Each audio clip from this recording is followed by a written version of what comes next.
Hello everyone, my name's Lewis and welcome back to an expert's guide to Helwyr 3. Last video I went into the game modes of which are available on the server, and now I'm going to tackle our first skill, Dungeoneering. Now of course, Dungeoneering is something many don't consider a skill, and that's completely understandable. And on this server, it's actually found inside the Minigames tab. To access the skill, you must go to the task system, select Minigames and go to page 2. Here you'll find two options, Old Dungeoneering and New Dungeoneering. For the sake of this guide, we'll focus only on the New Dungeoneering, as that's where it is the most refined experience. When you first come to Dungeoneering, you'll be met by a shop and a banker. This is a great place to stock up if you need to, and when you start earning your tokens, this is where you can cash them in for sweet loot. Dungeoneering is actually really worth your time on this server, as it's where you can obtain some of the best weapons in game, that being your primal gear, as well as a Sagittarian bow for the rangers, and a slightly more magical stick for the ones that prefer magic. Of course, you can also obtain your chaotics from this skill too, making the grind from 80 to 99 a hell of a lot easier. As Dungeoneering is in the live game and considered an elite skill, this game also takes that to mind, making the maximum level in this skill 120. The skill's very easy to grasp on here, as it all focuses on the killing part of the skill, so all you need to do is beat up the monsters and gain XP as well as tokens.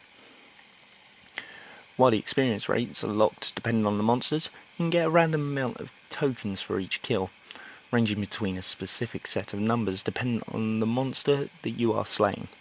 In the first room, you're going to find rats. Rats are your level 1 Dungeoneering monster, and they will be the easiest to kill.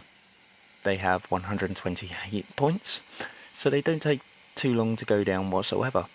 In order to progress into the next room, you will need a 15 kill count on them, as well as 10 Dungeoneering in order to proceed. Once you do so, click on the barrier taking you through to the spider room. Just a quick note here, if you spam click the barrier and end up going through the barrier again, you will have to get the kill count once more. Spiders, much like the rats, are relatively simple too. They have 240 hit points and can be taken down with relative ease. Every level in this minigame will require a 15 kill count, as well as another 10 Dungeoneering levels on top. So in order to enter the next room with skeletons, kill 15 spiders and obtain 20 Dungeoneering. Even on an expert mode account, this should be a relatively easy experience. I just want to take a moment here to say that while I've called this an expert's guide, you can actually use this guide in any game mode you want. Everything applies to the game modes that you can play, and nothing is solely based on the expert game mode, apart from personal experiences as well as how long you may potentially spend in a room before being able to move on. One specific room in here took me a stupid amount of kills to move from. We'll explain further in the guide. Anyway, let's get back to it. 20 Dungeoneering allows you to access the skeleton room. These monsters once again double in hit points, so they have 480 to deal with. Judging on gear, they shouldn't be too difficult to get through. As mentioned before, 15 kills and an extra 10 levels for the next room.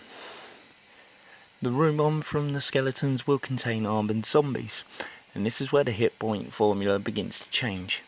Instead of doubling like they have so far, the hit points this time go up to 850. These monsters also have a slightly higher defense than the room before, so you may find yourself having a bit more of a difficult time this time around. If you've geared up like I am in the video, then you shouldn't have too much hassle. The HP formula might have changed, but kill count and level requirement do not. The room following the armoured zombies, you get ghosts, and I generally found this room a lot easier than the zombies the first time round. They have really low defense, it would seem, and have 1000 HP to deal with. If you're going to tackle this minigame with Prayer 2, it's melee all the way up until this room. Here, switch to magic. Ghosts should give you absolutely no hassle, and you should be able to fly through the 15 kill count here with ease. If you're playing on expert like I am, this was the point where it was starting to require more than 15 kills to get the requirements to the next room. So stay here until you hit next level cap. The next room is Earth Warriors, and this is where I would highly recommend getting prayer for protections. These monsters have a tendency to give you a bit of a roughing up. They have a decent defense, making hitting them a little harder than the armoured zombies, and they have around 1200 HP. While it's only a 200 increase over the ghosts, the defense make up for it. Also, if you are praying, here you want to switch back to melee. As you can probably guess, 15 kills and 10 levels to progress, but on expert, you're looking a few more than that. The room that follows the Earth Warriors are the Ice Fiends. These are going to need Protect range, so if you already have Protect melee, there should be no issues here. They have 1400 HP, another 200 increase, and once again these are harder than the monster before. The unique thing about these, as well as the armoured zombies and the monster in the next room, is that they actually have drops coded in too, so you have the potential to obtain some items, although none of them are very good admittedly. You'll be getting around 500 to 850 tokens per kill around this point, which is really nice depending on what you're going for. No surprise to this one, 15 kills, another 10 levels. Ice Warriors next, and would you believe it? You need melee prey again. At this point, you need to keep it on melee from here on in, no changes on prey needed. Another unbelievable thing? They increase their HP by 200 over Ice Fiends. That's right, you need to deal 1600 damage to these to finish them off.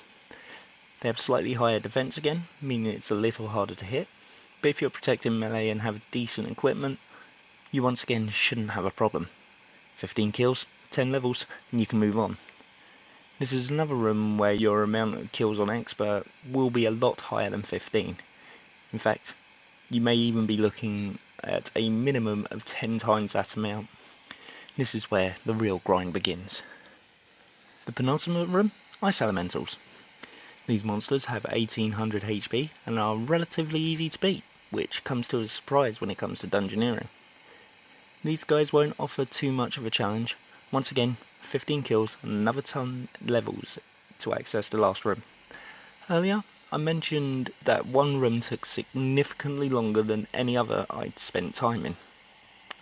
This is the one. I ended up getting around 475 kills here before being able to move into the final room.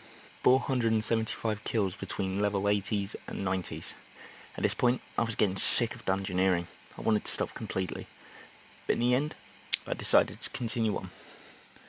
The final room, 90 dungeoneering requirement, and the best room in dungeoneering. In here, you have a choice of two monsters. The most common one in here, the skeletal minions. The uncommon monster, skeletal warrior. Minions are what you'll focus most of your time on, but if the warrior appears, don't hesitate to kill it. Think of this as your boss of dungeoneering. The warrior gives you anywhere between 1000 and 5000 tokens, and gives a massive experience drop. Take it on every time you possibly can, and you'll need to stay into this room for either 120 or 99, and that will bring you to the end of dungeoneering on this server. That's it for the guide. Here I'm going to list off a bit of information of which you may find handy. First, the Bone Crusher, 34,000 tokens, as well as the dungeoneering and prayer requirement. Well worth picking up, as it makes prayer a little easier. If you do decide to pick these up, whatever you do, do not wear them. You will lose it completely.